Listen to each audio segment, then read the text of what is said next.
আর্থিক সংকট কাটাতে মা লক্ষ্মীর পায়ের কাছে রাখুন এই একটি জিনিস।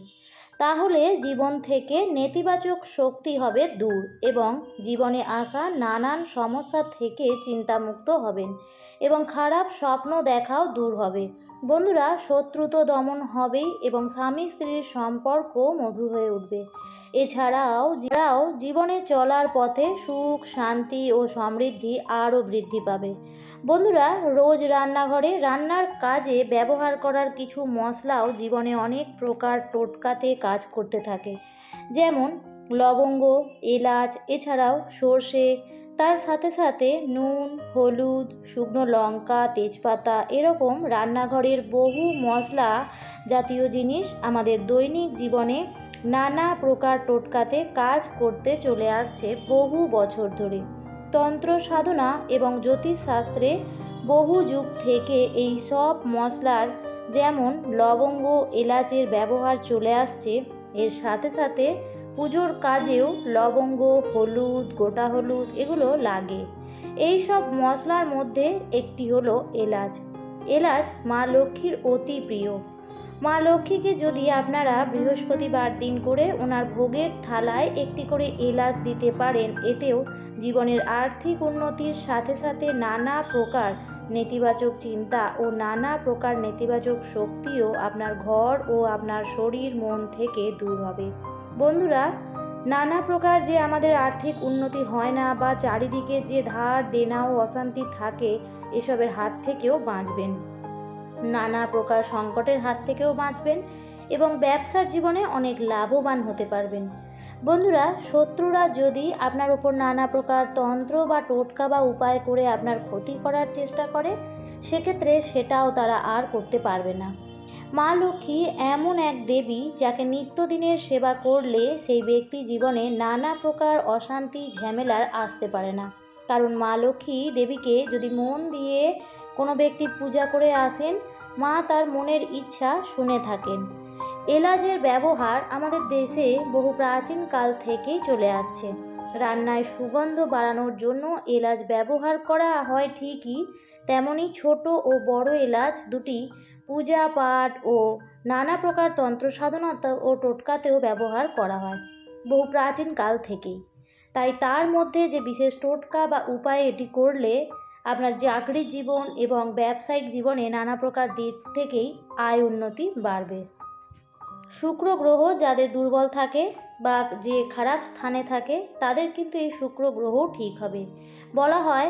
এছাড়াও ঘটের মধ্যে যদি দুটি বড় এলাচ নিয়ে আপনি জলপূর্ণ ঘট নিয়ে স্নান করেন এবং নানা প্রকার যে বিপদ আপদ রোগ ব্যাধি নাশ হয়, এর ফলে শুক্র গ্রহ মজবুত হয়।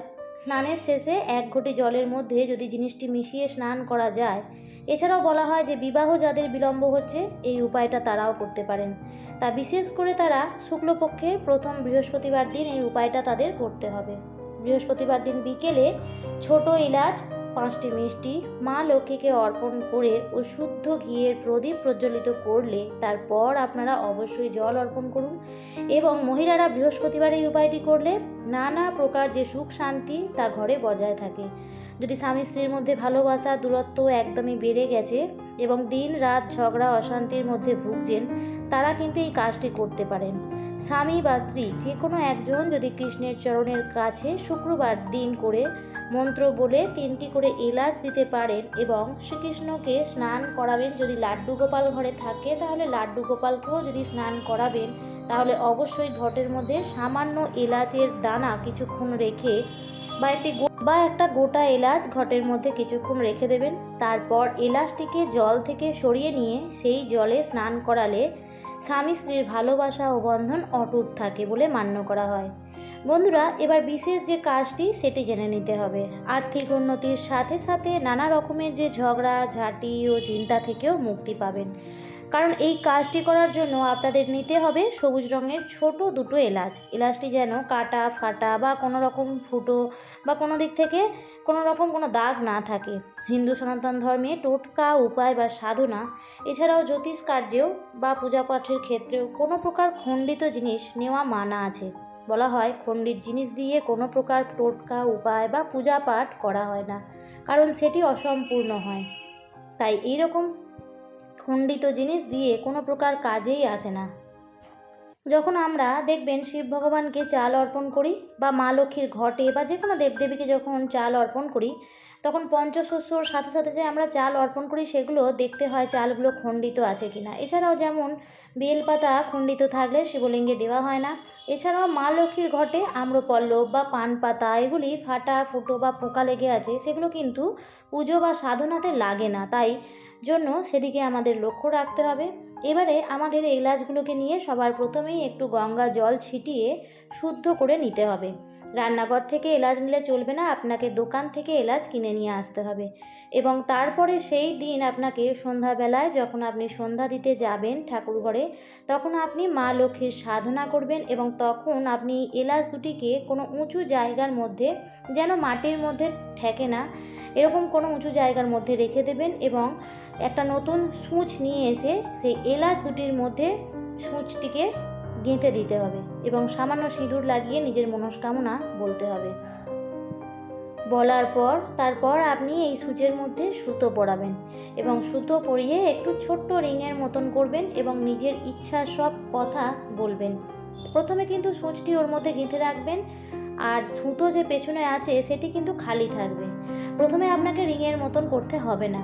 এরপর সূচটি সমেত আপনাকে একটি ছোট পাত্র বা মাটির কোনো প্রদীপ, ঠাকুরের বা কোনো বাসন মা লক্ষ্মীর সামনে রেখে তার মধ্যে গঙ্গা জল এবং সামান্য সিঁদুর, হলুদ, একটু চন্দন ছিটিয়ে আর ফুল দিয়ে রেখে দেবেন এবং তার মধ্যে একটি আপনারা অবশ্যই দূর্বা রেখে দেবেন এবং মা লক্ষ্মীর ভালো করে পুজো, আরতি, ভোগ প্রদান করবেন। মা লক্ষ্মীর কাছে প্রার্থনা করবেন যে মনের ইচ্ছা বা বাসনা নিয়ে আপনি এই কাজটি করছেন সেটি যেন মা অবশ্যই সেই ইচ্ছাটি বা বাসনাটি যেন পূর্ণ করে দেন এবং আপনি মনে মনে এটি বিশ্বাস করবেন যে মা আপনার সেই ইচ্ছা পূর্ণ করে দিয়েছেন এবং আপনি খুশি মনে মাকে পুজো করছেন। ভালো করে মায়ের পুজো, আপনি সাধনা সব কিছু করবেন এবং সেখানে বসে আপনি সেই আসনে বসে আপনি 108 বার ওম মহালক্ষ্মী নমো নমঃ বা মা লক্ষ্মীর অনেক মন্ত্র রয়েছে, যে কোনো একটি মন্ত্র আপনারা অবশ্যই জপ করতে পারেন, কিন্তু ওম মহালক্ষ্মী নমো নমঃ এটি মায়ের প্রধান মন্ত্র। এটিরও কিন্তু আপনারা 108 বার জপ করতে পারেন। কোনো ঠাকুরের সামনে বসে কোনো কিছু হাতে নিয়ে যদি কোনো মন্ত্র 108 বার বলা হয়, তাহলে সেই জিনিসটি সার্থক হয় বা সেই জিনিসটি শুদ্ধ হয়। এবং তারপরে আপনি মায়ের সামনে একটি ঘিয়ের প্রদীপ প্রজ্বলন করবেন এবং তারপরে পূজা পাঠের পরে সূচটি আপনি নেবেন এবং আপনার সব স্বপ্ন পূরণ হয়েছে বলে ওপরে টেনে নেবেন। সুতোতে সেটি দিয়ে আপনারা একটি গোল মতন সুতোটি করে একটি গিঁট মারবেন, যেন রিং ফিঙ্গার বা আংটির মতো ছোট হয়, এমনভাবে দুটো এলাচ দিয়ে আপনাকে করতে হবে। তারপর সূচটি কেটে সরিয়ে নেবেন এবং এটি মা লক্ষ্মীর চরণের কাছে রেখে দিতে পারেন অথবা মা লক্ষ্মীর হাতেও পরিয়ে দিতে পারেন অথবা মায়ের পায়েও পরিয়ে দিতে পারেন। দিয়ে মাকে বলবেন, মা খুব তাড়াতাড়ি আমাদের জীবনে এলাচের মতোই সুগন্ধির জীবন প্রদান করুক, আমাদের জীবনে অর্থনৈতিক উন্নতি ঘটুক, জীবনে থাকা সমস্ত প্রকার নেতিবাচক শক্তি জীবন থেকে যেন দূর হয় বলে মায়ের পুজো দেবেন এবং দেখবেন আপনারা 7 দিনের মধ্যে জীবনে যে নানা প্রকার সমস্যা সেগুলি আস্তে আস্তে দূর হচ্ছে এবং এটি আপনি করার পরে বুঝতে পারবেন যে এই দুটো এলাচ আপনার জীবনে আজ কতটা সফলতা নিয়ে এসেছে এবং যখন আপনি আপনার সেই স্বপ্নটা পূরণ হয়ে যাবে, তখন আপনি মায়ের চরণ থেকে বা মায়ের হাত থেকে সেই এলাচটি নিয়ে আপনি আপনার ঘরের বাস্তুর মাটির মধ্যে পূর্ব ও উত্তর ঈশান কোণে একটু গর্ত করে পুঁতে দেবেন এবং এরপর যদি কোনো গাছ বের হয় তাহলে এটি অতি সুফল পাবেন।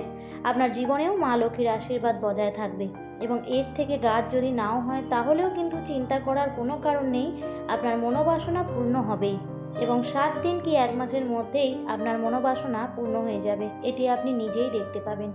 কিন্তু এই টোটকা বা উপায় করবার সময় আপনাকে কাউকে জানানো যাবে না বা কাউকে বলা যাবে না। সেই দিন আপনাকে অবশ্যই নিরামিষ আহার গ্রহণ করতে হবে এবং সেই দিন সকালে 108 বার আপনাকে এই মন্ত্র জপ করতে হবে। শুধু পূজা করার সময় এবং সন্ধেবেলাতেও যখন কার্যটি করবেন একইভাবে সেই মন্ত্রটি 108 বার জপ করে নেবেন। আশা করি বন্ধুরা আপনাদের এই তথ্যটি থেকে আপনারা উপকৃত হয়েছেন, আর যদি উপকৃত হয়ে থাকেন তাহলে অবশ্যই চ্যানেলটিকে সাবস্ক্রাইব করে আমাদের পাশে থাকবেন। আমার আজকের পর্বটি এই পর্যন্তই। ভিডিওটি দেখে ভালো লাগলে ভিডিওটিতে একটি লাইক করবেন। ভিডিওটি দেখার জন্য অসংখ্য ধন্যবাদ।